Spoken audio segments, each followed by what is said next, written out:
बघितलंस ना, हे असं होतं माझ्या. एकतर लक्षात तर माझ्या काही राहत नाही आणि उगाच आपलं काहीतरी फापट पसारा बोलत राहते. माझ्या लक्षात आहे ना, तुम्ही असं म्हणालात की आईंना कोणाचं तरी नाव घेतलेलं आवडत नाही. कोणाचं नाव घेतलेलं आवडत नाही? हा तेच. हा हा कुणाबद्दल का? कोण का? आता तुम्हीच सांगत होतात ना. हो अगं पण माझ्या लक्षात नाही ना राहत. मी विसरले. जाऊ दे ना, आपण आपल्या कामाला लागूया. मी असंच सांगत होते जनरल की आम्ही सगळ्या जणी आईंना खूप घाबरतो. आईंची भीती वाटते ना आम्हाला सगळ्यांना. आणि श्री एकटा असा मुलगा आहे जो आईंचं काही चुकत असेल तर त्याला विरोध करू शकतो आणि मग आई त्याचं ऐकतात. कारण श्री समोरच्या माणसाला खूप चांगल्या पद्धतीने समजावून सांगू शकतो ना. आणि श्री आमच्या सगळ्यांचा खूपच लाडका आहे. म्हणजे लाखात एक मुलगा आहे तो. हो ना. तो तर आहेच जान्हवी. आणि त्याचं ना खूप प्रेम आहे तुझ्यावर. माहितीये. तुझ्यासाठी आईंशी भांडला तो. त्याचंच वाईट वाटलं होतं माहितीये मला. हो अगं पण आई सुद्धा चुकतच होत्या ना. हो पण आपल्याच माणसाशी भांडून आपण सुखी होऊ शकू. आणि समजा आपण या भांडणात जिंकलो तरी शेवटी ती हारच ना आपली. मला आता कळलं श्रीला तू इतकी का आवडतेस ते. तू सुद्धा त्याच्याच सारखं बोलतेस ना. मस्त. अगं बाई इकडे बघ. हा पण तुम्ही सांगा ना मला, मी रोज काय कामं करू? हा हे बघ, ते ना कुणी कुठली कामं करायची हे सांगायचं काम आधी आईंचं आहे. आई आला ना की त्या तुला सांगतील तू काय करायचं असते. पण जा आधी ते काम कर जा. काय रे? हा जान्हवी, आई मला मुंबईच्या बाहेर जावं लागतंय. मला यायला उशीर होईल. अरे पण आता बोलायला वेळ नाहीये. यायला उशीर होईल. पण उशीर झाला तरी काळजी करू नकोस. घरी सांग फक्त. हो पण ऐक. ऐक आता खरंच बोलायला वेळ नाहीये मला. हॅलो. या बाय बाय. काय ग ठेवला? हो. काय म्हणत होता? त्याला आज यायला उशीर होईल असं म्हणत होता. अरे बापरे. हो का? रात्री आल्यावर जेवणार आहे ना? पण विचारलंच नाही. अगं तो खूप घाईत होता ना.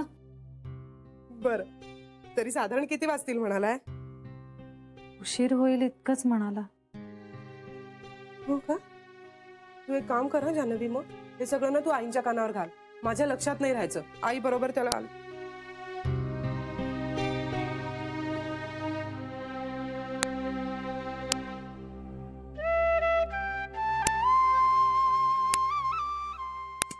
आई पण ना कुठे निघून गेल्यात कुणास ठाऊक.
माझी इच्छा आणि तुझा हट्ट यामध्ये दरवेळी तुझा हट्टच का महत्वाचा वाटतो तुला?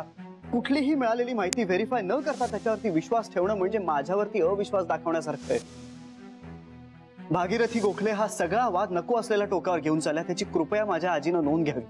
माझ्या आजीनं हेही लक्षात घ्यावं की गेली 28 वर्ष त्यांचा नातू त्यांच्यावर प्रेम करतोय, त्यांना जपतोय, त्यांना कधीही त्रास होणार नाही याची पुरेपूर काळजी घेतोय. पैसा, घर, गाडी आणि लक या सगळ्या गोष्टी जेव्हा तुमच्या बाजूने असतात ना तेव्हा समोरच्या लेस फॉर्च्युनेट माणसाला जज करणं फार सोपं असतं. कारण त्याची झळ तुमच्यापर्यंत पोहोचलेलीच नसते. जान्हवी जर या घरात येणार नसेल तर मीच इथे थांबणार नाही. विघ्नेश्वरा, कुठल्या पापाची शिक्षा देतोयस रे मला? श्री भांडला, रागवला, चिडला याचं दुःख नाहीये मला, याचा त्रास होत नाहीये. वाईट वाटतंय की श्रीच्या नशिबी तेच निघालं जे माझ्या घरातल्या इतर सगळ्यांच्या नशिबी आहे. का विघ्नेश्वरा, का? कसला शाप आहे माझ्या घराला? आणि काय करू मी ज्यांना उशाप मिळेल? शरण आलीये मी तुला. पदर पसरून एकच मागणं आहे, बाकीच्यांचं झालं ते झालं, पण माझ्या श्रीच्या संसाराचे धिंडवडे नको होऊ दिवस. आता उघड्या डोळ्यांनी नाही पाहणार ते मला, तेवढी ताकदच नाहीये.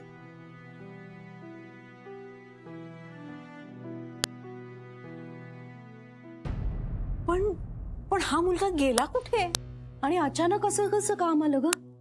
आणि पूर्वी कधीच असं केलं नाहीये त्याने.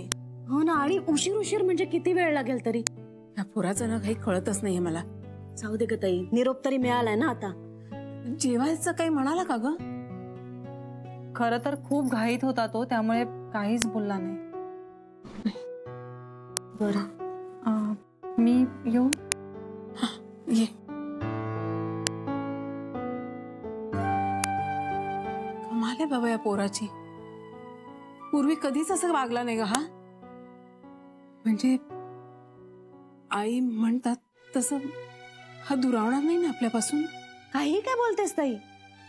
अगं पण पूर्वी असा नाही वागला ना तो. ताई, काहीतरी काम आलं असेल ग. आई गेल्यापासून ना सगळं असं हातातून निश्चित चाललंय असं वाटतं मला. हिंदू म्हणते तसंही पळवणार नाही ना त्याला आपल्यापासून. काही काय बोलतेस तू ताई? श्री काय कुक्कुला बाळ आहे का त्याला उचलून पळवून न्यायला? हे बघ, तो काहीतरी कामासाठी गेलाय ना, येईल परत, आणि तो आला की सगळं स्पष्ट होईल. तू नको ना टेन्शन घेऊस. चल, तुला स्वयंपाक केला की बरं वाटतं ना? आपण स्वयंपाकाला लागू, चल. अगं पण श्री नसेल तो कोणासाठी करायचा स्वयंपाक? आपण सकाळच काहीतरी खाऊन घेऊया. हो ना ग, आपलं सगळं प्लॅनिंग श्रीभोवती गुंफलेलं असतं ना. प्लॅनिंग? आपलं तर सगळं आयुष्य श्रीला केंद्रस्थानी ठेवून आहे. नको टेन्शन घेऊस. थोड्या वेळाने ना फोन करू आपण त्याला. नोकऱ्याला म्हणजे मिळवली. येईल.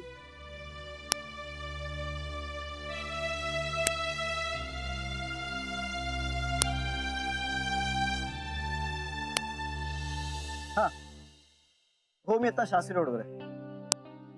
अच्छा, इकडनं नाशिक रोड. बर, हा गणपती मंदिर. हा तिकडनं लेफ्ट घेतला की एक तळ लागेल. बर, हा ओके. हो, जरा लवकर बोला, माझ्या फोनची बॅटरी संपते. काय म्हणाला? आश्रय. ओके, आणि ही इन्फॉर्मेशन करेक्ट आहे ना? All right, thank you. नाही, मी चार्जर विसरलोय. माझा फोन बंद पडेल कधी. या थँक्यू, बाय. अरे यार,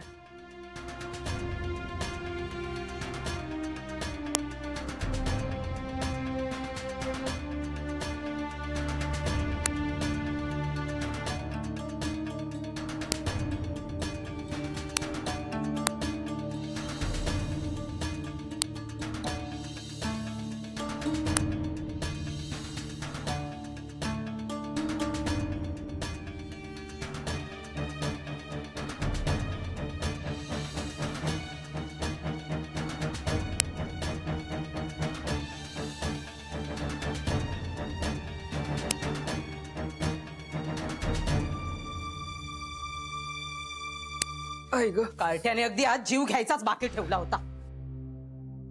अरे एवढा मोठा घोडा झालायस तू. परमेश्वरा, त्या डोकं बिका आहे की नाही तुला? साधी अक्कल वापरायची ना. का अक्कल पण गहाणच ठेवलीस तू? हा? अरे भाच्या, असू दे भाच्या, अरे तुझं लग्न झालं असतं तर 4 पोरं झाली असती तुला. तुला साधं दाजीना दवाखान्यात दाखवून आणता येत नाही. अरे डोकाय की खोकाय, किती धांदरटपणा करावा माणसानं. आपल्या बरोबर म्हातारा माणूस आहे, जरा अक्कल चालवावी, बेअक्कल कुठला. आधी हॉस्पिटलची प्रदक्षिणा घडवलीस, नंतर मग तिकडे 2 तास बसवूनच ठेवलंस, त्यात डॉक्टरची वेळ टळली, आणि नंतर मग रिक्षासाठी वणवण फिरवलंस मला. अगदी कंबर गेली माझी. तुला आता काय सांगू मी. त्यांच्या पण पायाचे तुकडे तुकडे पडले असतील. काय रे, उद्या म्हातारपणी पण हेच हाल करणार आहेस का आमचे तुझ्या गलथानपणामुळे? पांडुरंगा,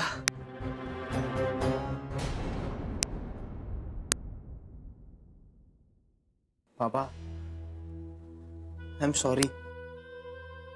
जरा विचार करावा रे बाळा, थोडं प्लॅनिंग करावं. किती घोटाळे करून ठेवलेस. फार अपेक्षा ठेवलीच नव्हती मी, पण आता खात्रीच पटली माझी.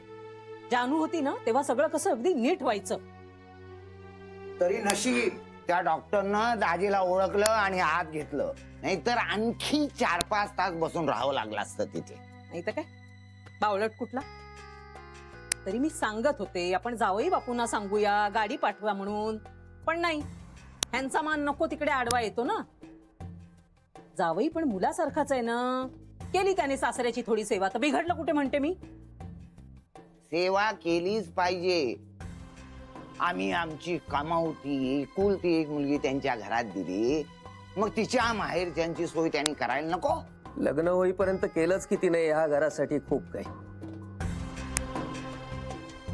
आता तरी स्वतःचे स्वतः शहाणे व्हा. कुणी कुणाला पुरत नाही आयुष्यभर. स्वतःच स्वतःला उभं राहावं लागतं. नाहीतर मग हे आजच्या सारखं होतं. एक काम धड होत नाही आपल्याच्याने, कारण अंगावर घेऊन ते कधी केलेलंच नाही. ऐतखाऊपणा पुरे करा आता. आता चहा तरी टाकशील का रे? नको नको कले, तूच टाक चहा. चहा कसला करतोय तो, पानसट नुसता. आणि चहा कसला, कुत्र्याचा. जाऊ दे कले, तू चहा कर. अरे मी सांगते ना त्याप्रमाणे करेल तो. जा तू चहा. उपयोग काय, सांगून सुद्धा त्याला कळायला हवं ना. तो सांगकाम्या सुद्धा नाही, बिनकाम्या आहे. फार लवकर कळलं हे तुम्हाला.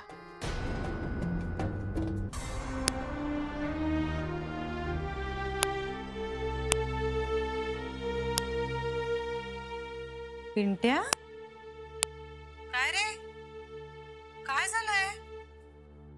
पिंट्या, तू रडतोयस? ताई, मला काहीच जमणार नाही. काय काय झालंय मला नीट सांग. ताई, माझं कसं होणार? ताई, माझं काही खरं नाहीये. काय काय झालंय पिंट्या? असं का वाटतंय तुला? तू बाबांना हॉस्पिटलमध्ये नेलं होतंस का? नेलं होतं. डॉक्टर काय म्हणालेत? पहिल्यांदाच जबाबदारी घेतली होती ना ग, मीच खूप घाबरलो. चुकून सगळ्यांना भलत्याच कुठल्या तरी बिल्डिंग मध्ये घेऊन गेलो. मला बाबांना 4 मजले खाली उतरवून आणावं लागलं. बाबांना खाली आणून बसवलं आणि मी चौकशी करायला गेलो. डॉक्टर नायक कुठे बसतात ते, तर मला कळलं की त्यांचं केबिन बदललं होतं. त्यांचं केबिन शोधायला बाहेर पडलो तर ताई मी हॉस्पिटलमध्ये हरवलो. अगं मला काही कळेच ना, मी कुठे जाऊ, कोणाला काय विचारू, काय करू. बाबांना परत दुसऱ्या बिल्डिंग मध्ये घेऊन जावं लागलं. खूप त्रास होत होता का बाबांना. ऍक्च्युली आमच्या अपॉइंटमेंटची वेळ चुकली माझ्यामुळे. अगं ती रिसेप्शनिस्ट ऐकूनच घ्यायला तयार नव्हती. मी तिला खूप प्लीज म्हटलं, खूप सॉरी म्हटलं, पण ती ऐकूनच घेत नव्हती. कारण एक तर तिकडे खूप गर्दी होती ग ताई, आणि डॉक्टरांचं फ्लाईट पण होतं, त्यांना कुठेतरी जायचं होतं बाहेर गावी. ताई, ती मला 2 महिन्यानंतरची तारीख द्यायला लागली. मला काही कळलंच नाही. मी बाबांना घेऊन तिथेच बसलो. बाबांना खूप त्रास होत होता ग. सगळे पेशंट संपल्यानंतर डॉक्टर घरी जायला बाहेर पडले ना, तेव्हा त्यांनी आम्हाला बघितलं. बाबांना ओळखलं आणि आम्हाला आत घेतलं. त्याच्यानंतर रिक्षासाठी पण मी खूप चालवलं ग बाबांना. खूप रग लागली होती आधीच बाबांच्या पायांना. मी ओपलेच आहे ग. माझ्याच्याने काहीच नाही होणार. मी सगळे म्हणतात ना तेच बरोबर. ताई, या घरातली मी तुझी जागा कधीच घेऊच शकत नाही. बरोबर बोलतात सगळे. पिंट्या, एक मिनिट. मला सांग, बाबा कसे आहेत? खूप त्रास होतोय का रे त्यांना? ताई, त्यांना त्रास होतोय ग खूप. हे ताई, तू ये ना ग प्लीज. डॉक्टर काय म्हणालेत? डॉक्टर म्हणाले की दिवाळीनंतर ऑपरेशन करायचंय. का? मला नाही माहित ग ताई. त्यांनी बाबांना कसल्याचे पेन किलर दिलेत. त्यांना नाही घेणार बाबा, मला माहितीये. हे ताई, मला स्वतःची खूप लाज वाटते ग. तू ये ना, तू आलीस ना की सगळं नीट होईल. बघितलं, तू ये ना प्लीज. मला नाही असं येता येणार न विचारता. म्हणजे विचारावं लागेल. अगं हे बघ बाळा, तू नको काळजी करूस. हा, असं होतं रे कधीतरी. बाबांच्या पायावर ताण पडला ना तर थोडा त्रास होतो रे त्यांना. तू नको हा काळजी करूस. मग अशा वेळी तू काय करायचीस? बाबांच्या पायाला ना तेल चोळून द्यायचे.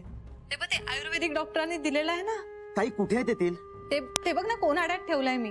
हे पण तू येशील ना प्लीज? मी विचारते बाळा.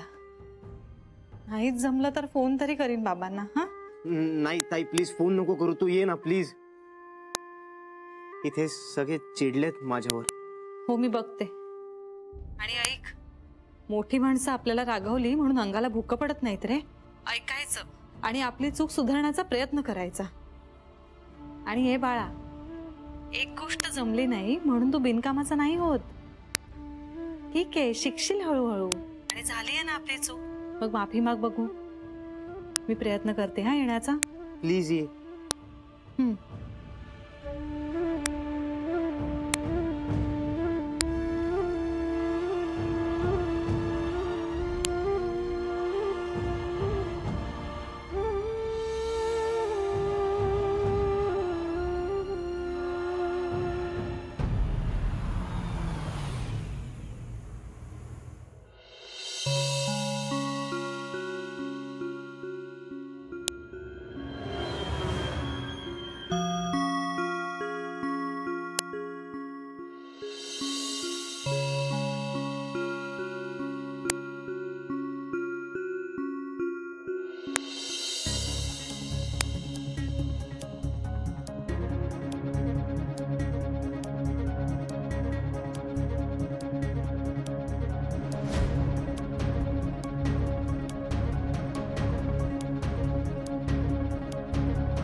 तुला काय वाटलं? मी तुला कधीच शोधू शकणार नाही? वाटलं नव्हतं, तशी माझी इच्छा होती. तुझी माझ्यापासून दूर पळून जाण्याची इच्छा मी कधी पूर्ण होऊ देणार नाही याची. मेले तरी तुझ्यापासून पळून जाऊ शकणार नाही मी पळत होते तुझी परवड पाहायला लागू नये म्हणून. आय्याजी, माझी परवड तू माझ्या आयुष्यात नसण्यानं होणार आहे. हे म्हणजे आधी अंड का आधी कोंबड हा वाद झाला. आपल्यातले वाद कधीही मिटणार नाहीत. आणि प्रेम सुद्धा. आपण काही गोष्टींचा विरुद्ध विचार करतो. आय्याजी, प्रेमामध्ये सारखा विचार असण्याची गरज नाहीये, सारखंच अंडरस्टँडिंग असण्याची गरज आहे, जे आपल्या दोघात आहे. नुसत्या अंडरस्टँडिंगनी काळजा मिटत नाहीत श्री. जी, पण प्रेमाने आणि विश्वासाने दूर तर होऊ शकतात ना. तुझ्याशी बोलण्यात कोणीही जिंकू शकणार नाही. आय्याजी, मला तुला बोलण्यात नाही जिंकायचंय, तुला प्रेमाने जिंकायचंय. तुला मला जिंकायची गरज नाहीये श्री. माझ्या काळजाचा तुकडा आहेस तू. मग का मला सोडून आलीस? त्याची कारण तुला माहित आहे.